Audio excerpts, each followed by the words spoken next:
I'm live. That's exciting. Good morning. I'm going to set up my camera here. Hopefully it doesn't fall down. It's precariously balanced here in front of my desk.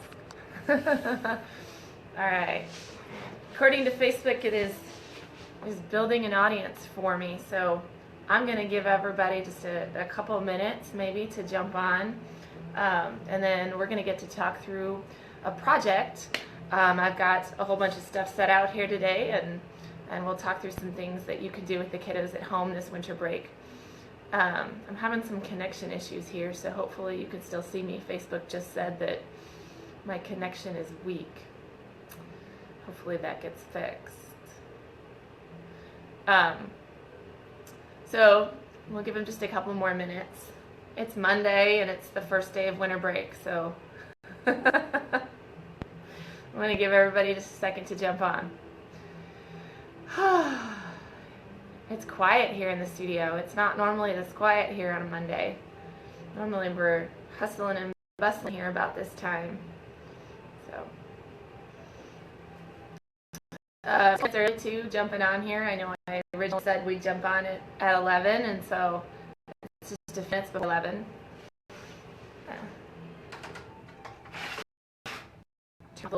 Little heater that's here by my feet. Maybe I can scoot you just a little bit closer to me.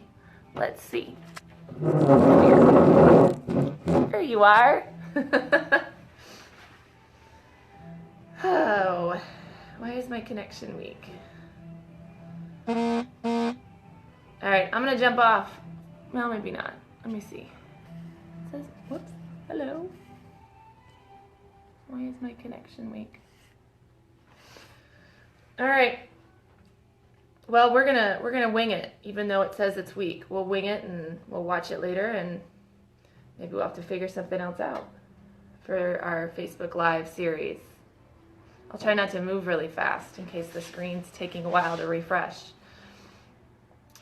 All right, guys, let's get started. So my name is Allison Jensen, and I'm the owner of Orange Easel School of Art. We're going to be doing a Facebook Live video series here Monday through Friday this week at 11 o'clock, and it's really designed for just some fun art ideas that you can do at home with the kiddos. All right, so we're going to use only materials that you have at your house. We're trying to keep it really simple. Don't have to own an art studio to do these. We're going to try to keep it a good variety of different ages. So today we're going to be talking about a project that is geared more towards the older set, but we'll talk about the younger ones too.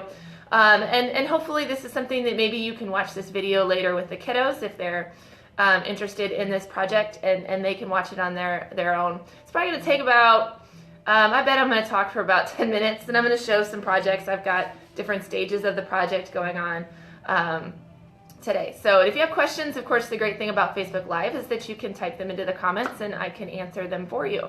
So that's fun. I've got my notes over here to my right. So if you see me glance this way, that's why I'm doing that, is to make sure I stay on track. So anyways, so let's talk a little bit about our project today. We're going to do a mosaic project, and I love mosaics for all of our ages. This one, like I said, is probably geared more towards our older elementary through high school artists that are going to be the most successful at making the project look like mine that I've made here for you. That's not to say that the younger kiddos can't benefit from this. And so if you've got a younger elementary age student, or even a preschooler, or even a toddler, there are benefits for the process of making this art. That doesn't mean that theirs is going to be successful in looking like mine, and that's okay. But there's still benefits, and there are things that you can do to make them better successful in it. So for our younger kiddos, if you've got, say, a kindergartner, preschooler, even anyone maybe up to like 3rd grade, keep the design really simple. We're gonna actually design out one of these. So for your younger ones, make sure they keep it really simple. Maybe make it bigger so that they don't have to tear their papers quite as small. They'll be a little more successful at that.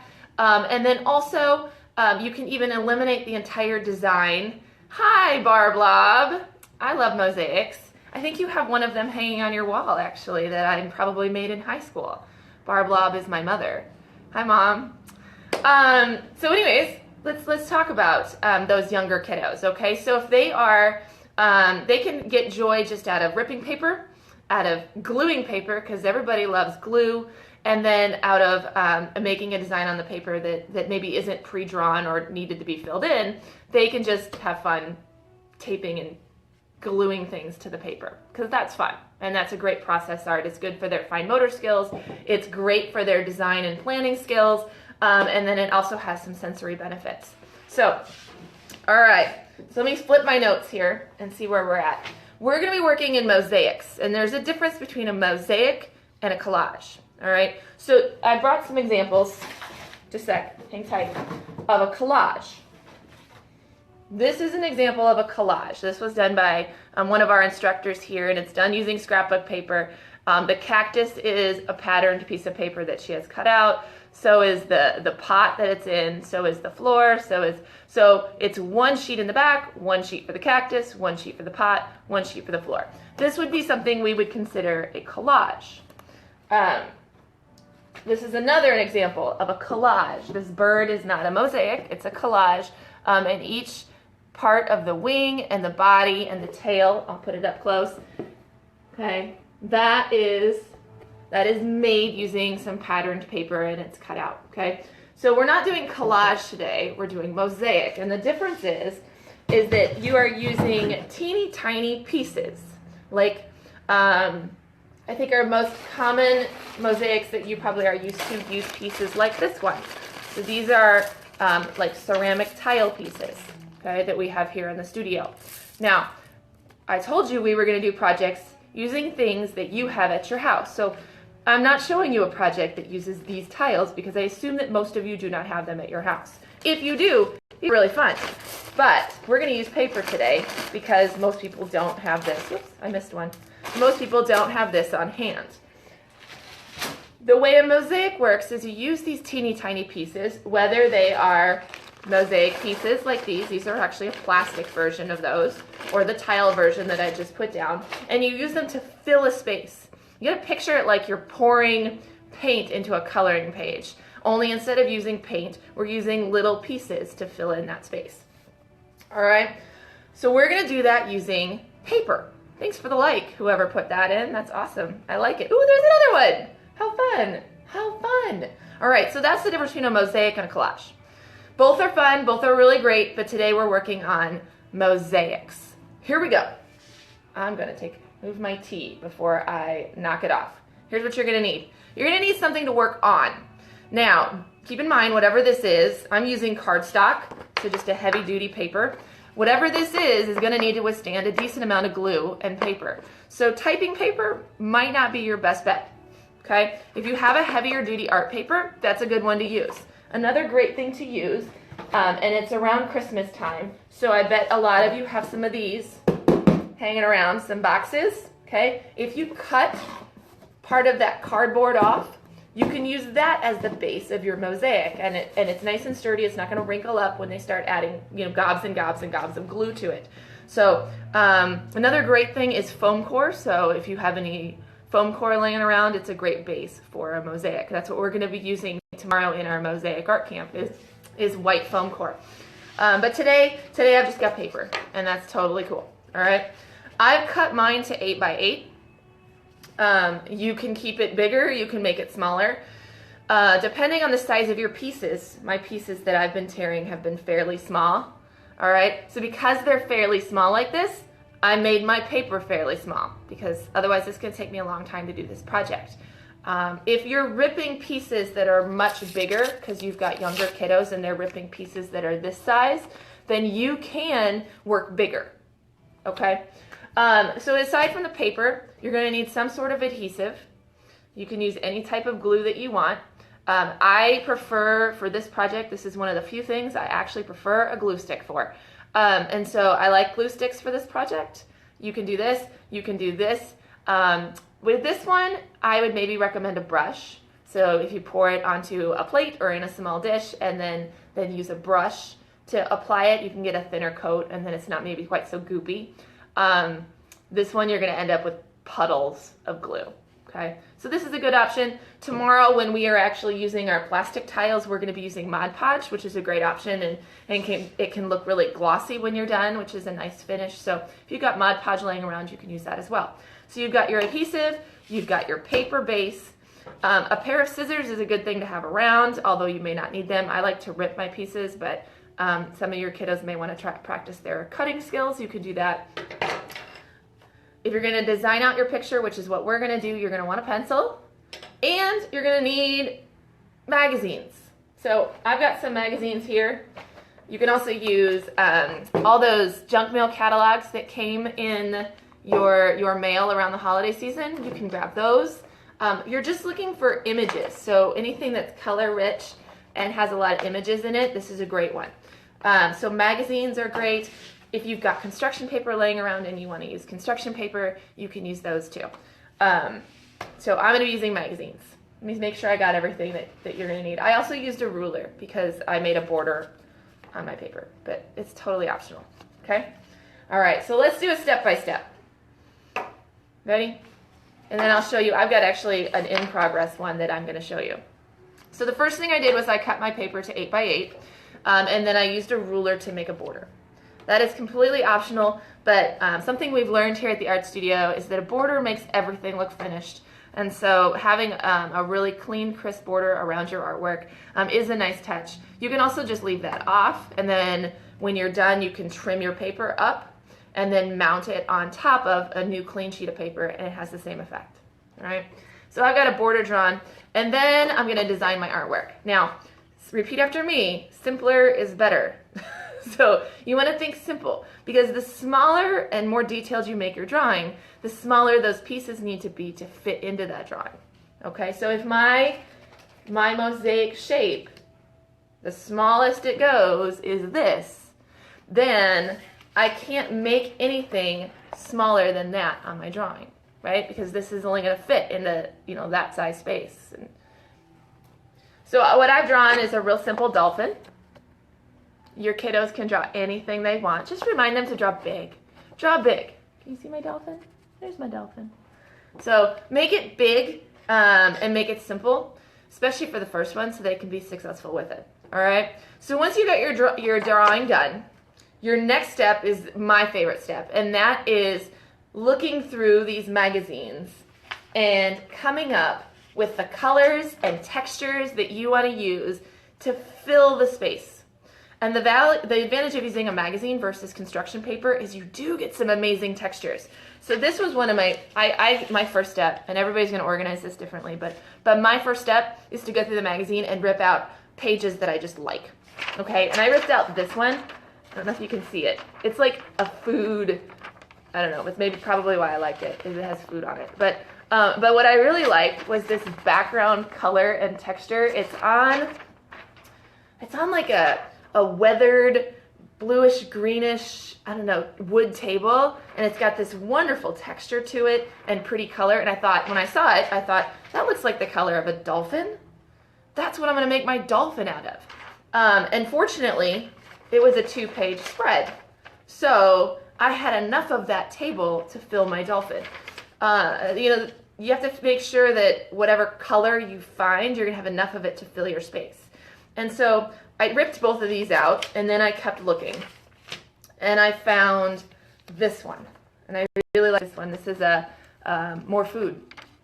Maybe there's a theme. I'm not sure. But you can see it's got this pretty blue tablecloth in the background. And I thought, oh, that looks like the water. That looks like my background. And I love that it's got some dark points, and then it kind of fades out into lighter. And using magazines like this, if I tear that into little puzzle pieces, and then I scatter it throughout my background, I get wonderful depth and texture going on in my picture as well. So I tore this out. And then the next thing I found, I don't know what kind of magazine I've got going on here, but this is a pineapple field. And I tore that out because I thought that'd be really great texture for the bottom of my artwork if I wanted there to be like a seafloor. I don't know. So I tore that out as well. And so as I start collecting pieces, I found this too. This is a bunch of glasses that I found, and I thought it would make good bubbles. Because of all the highlights in these glasses, it looked like bubbles. And so by using this to make my bubbles, I create a little bit more interest as opposed to maybe just using like the white border here and cutting it out, okay? All right, so once I've got my pages, I've started collecting some, the next thing I do is I go through and I almost make like a paint palette. And so I've got this sheet of paper here, and I've got piles of little pieces of paper in my different colors. And it's just like a paint palette. Let's see if I can back it up so you can see. See? And I'll work and I'll make little piles, and then becomes the gluing stage. So, and I want to talk really quick about the size of my pieces. So when I'm tearing, like this one, so you can see I've already started tearing, and that's this pile right here. I'll just tear little pieces and sit them here, okay? And this will give me a good set of lighter ones and darker ones to select from when I'm making my background. And I won't tear the whole thing because I don't know how many I'm gonna need, but I'll tear a good amount of these. And mine are pretty small. So I mean they're probably a little bit bigger than the top of a pencil eraser. And I'll get them all torn up and I'll get them in a pile before I start working. I'll get a good selection to work from. Okay. If your kiddos have a hard time with that tearing, then they need to tear bigger, which means then their artwork needs to also be bigger, okay? Because that's how this works. But the littler they can tear, the more detailed they can make their picture, okay? So I've got a second one here. I don't know. I wanted to be able to have just a drawing one. Now this is the one that I started collaging, and I'm going to put it up close to the screen here that you can see. I started doing my dolphin. That is done out of the background of that first food picture that I showed you. You'll see that he has a dark shadow underneath him, and that's because I used part of this section right here. And where this section meets the lighter section, that's what I put on my dolphin. So he starts to get some dimension, and that's part of our planning stage. And it's also fun to try to fit your puzzle pieces in. So when I get up to this, what's this, the fin on my dolphin, or this fin down here, I have to find a piece that is also pointed. Now, if I can't find one, I can either rip one to fit, if I have just the perfect piece, or I can use some scissors and I can cut it to a point so that way it fits into that dolphin shape. What I don't want to do is I don't want to grab this magazine in this background and cut out a dolphin, because that would be collage, like we talked about. That's not mosaic. All right. So this is the dolphin that I'm working on, and I thought I'd show you a couple pieces, and then I'll work for a little while, and then I'll turn it off. How's that? Does that sound good? And I'll talk to you while I do it, just to entertain you. Cool? Yeah. All right. So I got my glue stick here. I got my dolphin in front of me. I got my paint palette out here, and I'm working from this pile. Whoop, let's turn it around so you can see. I'm working from that pile right there. Okay, so I don't put glue stick on the dolphin. I put the glue on the piece that I want to use. So if I find a piece, I put it on my finger. My fingers get so sticky doing this, and then I put the glue on it. And then I find the spot on my dolphin that I want to put it. And right now I'm working on kind of the top edge of his head, and I press it down. Okay, so that piece, it went right there on his edge of his head, and I just lined up the edge of my piece with the edge of his little noggin and laid it down on there. Now sometimes I'll lay down a piece and I'll go, oh my gosh, that doesn't go, that does not look good there. And fortunately the glue does not dry instantaneously, so I can remove it if I need to. Now I've pulled a piece that has a dark edge right at the bottom of it, so I'm going to use it towards the bottom of my dolphin. Because I love that shadowy look underneath him. So I'm going to stick this down here, and I'll show you what I did. It's right under his chin is where I put it. So you can see I put that shadow right underneath him. And so it's just a matter, it's like putting together a puzzle. And the pieces do get layered. They get overlapped kind of as you work, because unlike a puzzle, they don't fit together perfectly. So let's see if we can put another piece on him. So another shadowy piece went on. Let me do one more and then I'll hold it up. I'm going to search for just the right piece here to go on the top of his head. I think this is a good one. Let's see. Sometimes my hands get really sticky and we're going to have to go wash them soon. So you can see there's my dolphin is coming along here. So as I work with these pieces and I'm filling in, kind of just like painting actually, except for stickier. Let's see.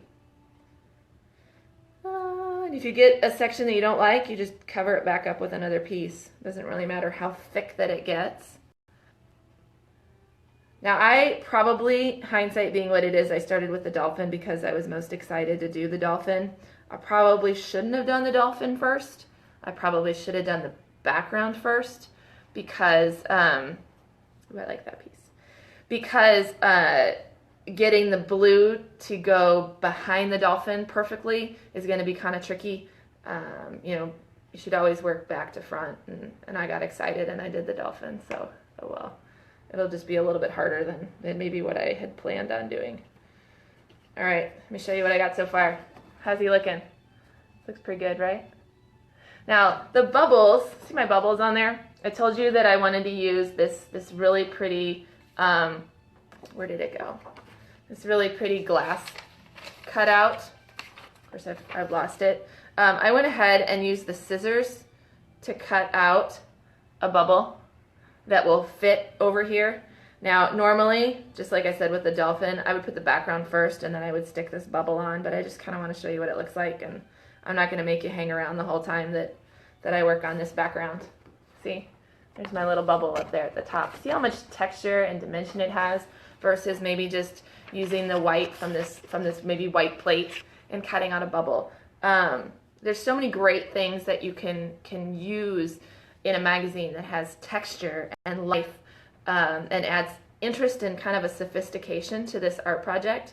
You know, it's just not your simple everyday collage project. It's got some pattern into it. So I'm going to use these, what were they? Pineapple fields, right? That I showed you earlier, and make a bottom border for the composition, just to kind of move away from the dolphin for a second. It's a great thing about art is you don't have to stay in one place. You can work all over it and nobody tells you otherwise, right? So I'm working on that bottom edge, and then I'll go in. I'll probably lift this up a little bit, kind of work upwards, and then I'll put some blue back here. This is my pretty pile of blue that I was cutting, remember, from the back of this pineapple upside down cake picture. That's what's going to make the pretty blue of my water. Now I might find some lighter blue for the top part, so we'll have a lighter blue band, a darker blue band, and then this pineapple field textural thing at the bottom, just for some interest in my background. So I'm going to keep working on this, and then I think what I'll end up doing is I'll post a picture of this to our Facebook page so you can see it, because I know you're dying to know what it's going to end up looking like. So I'll go ahead and finish it before I head home today, and that way you guys can see what it looks like. We do have a Mosaic art camp coming on tomorrow, so check our Instagram feed if you want to see what the kiddos make for that. Like I said, we're going to use the plastic tiles instead of the paper ones. So they'll be using just a medium, just a little bit different, and they're translucent and they're kind of fun and brightly colored. So I hope that is useful for you guys. If your kiddos try this out at home, I would love to see pictures. You can tag us on Facebook or you can tag us on Instagram. And we've recently gotten a little bit better on Twitter, so you can also check us out on Twitter and message us there so that way we can see what you got going on. So I hope that helps. Tomorrow we're going to do something geared really towards the little kids, something very sensory based, so something kind of messy. Check that out. Not too messy though, because it is at home. So check that out so that so we can kind of serve that demographic. And if you have any questions, feel free to send me a message or comment on this video. Thanks guys. Have a wonderful Monday. First day of break. Yeah.